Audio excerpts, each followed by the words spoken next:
Juhej Slovenija! Še vedno sem zaprt v bivaku pred Slovenskim planinskim muzejem, kjer čakam konec epidemije, na varnem. In zdaj mi grejo določeni verzi po glav. Jih poznate?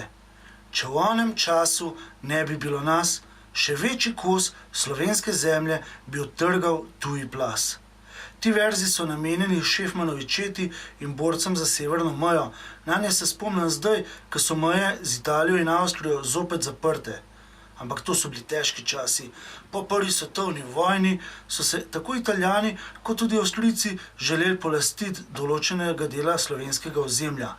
Ampak v naši dolini, v Podkorenu pravzaprav, se je zbralo 150 fantov iz Podkorena in sosednjih vasi in na Kanzunu, torej v stavbi, ki jih danes rečemo Belopeški dvori, so imeli pa svoj štab.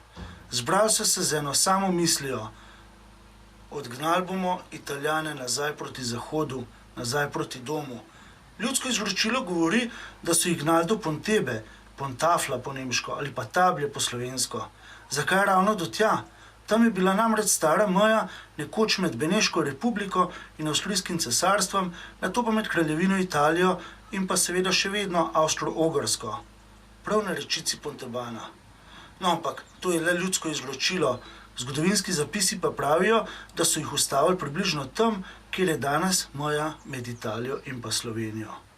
Ampak če teh fantov, naših dedov, ne bi bilo, potem tukaj morda danes ne bi govorili slovensko.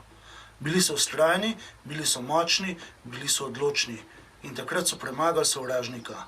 Danes je pa naš sovražnik en majhen virus, ki ga moramo ravno tako premagati. Bodimo takšni, kot so bili naši dedje. Ostanimo doma, ostanimo zdravi.